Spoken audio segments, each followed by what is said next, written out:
여느 때와 다름없는 주제를 고민 중일 때 갑자기 생각난 게 있었습니다. 장합은 왜 장비와 왕평에게 그렇게 힘들어했을까? 유비와 제갈량이 장합을 굉장히 두려워하고 껄끄러워했다는 걸 생각한다면 장비는 그렇다 쳐도 왕평은 그래도 비벼볼 만한 인물이 아니었을까 하는 이런 생각이 문득 들면서 장합에 대해 탐구해보고 싶었죠. 장합은 후대의 오자양장이라고 불리며 조조군 내에서도 가히 최강의 장수 중 하나였습니다. 연희만 봤을 때는 무슨 멧돼지 마냥 돌진하다 실수해서 퇴각하고 하는 연희의 장비, 정사의 곽원 같은 그런 장수였습니다. 그러나 정사에서는 전혀 달랐죠. 원소에게 진언하는 모습, 그리고 사마이에게 진언하는 모습들을 보면서 정사의 장합은 마치 조조 옆에 순욱, 곽가, 가후, 순유 같은 인재 같아 보였죠. 이에 저는 이 부분을 더 깊게 파보고자 했습니다. 그래서 기록들을 살펴봤죠. 먼저 원소에게 진언하는 모습. 한진춘추. 공이 비록 연달아 이겼으나 조조와 맞붙지 마십시오. 은밀히 경기병을 보내 그 남쪽을 공략해 끊는다면 조조군은 저절로 무너질 것입니다. 정사. 조조의 군사가 정예하니 필시 순호경 등을 격파할 것입니다. 순호경 등이 격파되면 장군의 대사가 어그러질 것이니 마땅히 급히 군사를 거느리고 가서 구원해야 됩니다. 조조의 둔영이 견고함으로 공격해도 함락하지 못할 것입니다. 만약 순호경 등이 사로잡힌다면 우리들 또한 모두 포로가 될 것입니다. 이렇게 진언하는데 장합전이라는 걸 뺀다면 순욱이나 순유가 했다고 해도 이상하지 않을 만큼 굉장히 단호하고 일리 있는 진언입니다. 원소군으로 본다면 저수, 전풍과도 뭔가 비슷해 보이죠. 그래서 이후 장합이 이런 진언하는 기록이 또 있을까 해서 찾아보니 바로 제갈량의 2차 북벌이었죠. 이 당시 조예가 장합에게 장군이 더디게 도착하면 제갈량은 이미 진창을 차지해버리진 않겠소? 이렇게 물어보자 장합은 신이 도착하기도 전에 제갈량은 이미 달아났을 것입니다. 손가락을 꼽아 계산해볼 때 제갈량의 군량은 10일치에도 미치지 못합니다. 라고 합니다. 이름 가리고 보면 사마이가 한 이야기라고 해도 믿겠죠. 그리고 실제로 제갈량은 진창을 공격하던 도중 장합이 도착하자 퇴각합니다. 굉장히 정세에 밝아 보이고 상황 판단 능력도 뛰어나며 여기서 밤낮을 가리지 않고 진창 방면으로 진격했다고 하니 사마이의 그 진군 속도 같은 신속함도 보여줍니다. 그리고 바로 이 뒤의 기록에 장합은 변수를 식별해 영진을 적절한 곳에 잘 설치하고 전세와 지형을 잘 가늠해 그의 계책을 따라갈 사람이 없었으므로 제갈량을 비롯해 모든 사람들이 그를 꺼렸다.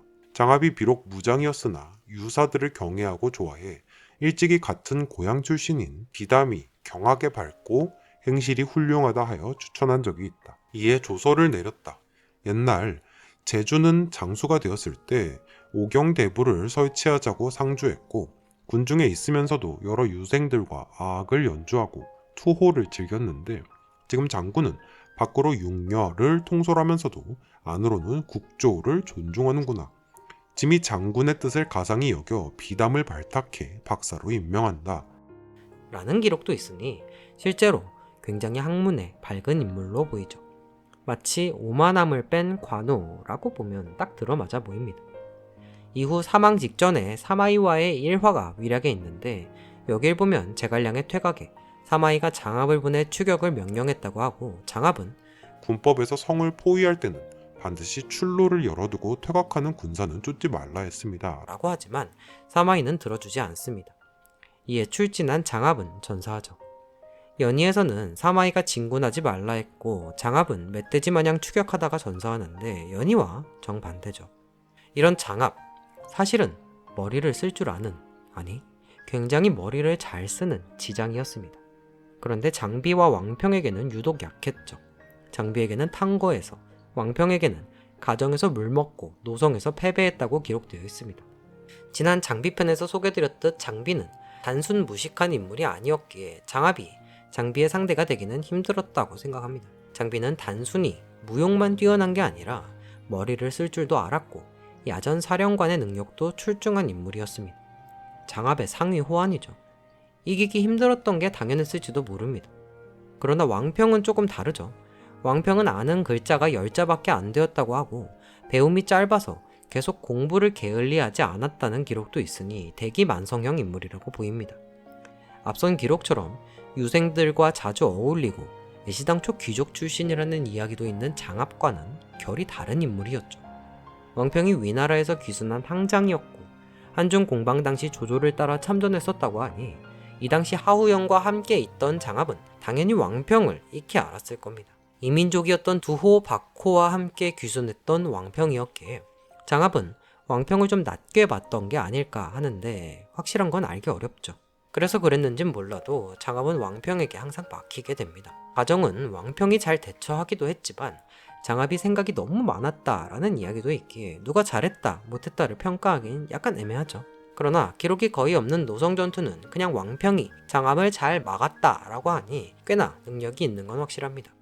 그리고 특히나 지장 대 지장으로 붙는 전투라면 상대에 대한 탐색전이 주를 이룰 겁니다. 실제로 제갈량도 엄청 많은 전투를 치른 건 아니었죠. 제갈량이 전투를 치른 건 1차 당시 가정 수비 및 연료성 등의 여러 국지전, 2차 진창 공성전, 3차 vs 곽회, 4차 노성전투, 5차 몇몇 국지전 정도입니다.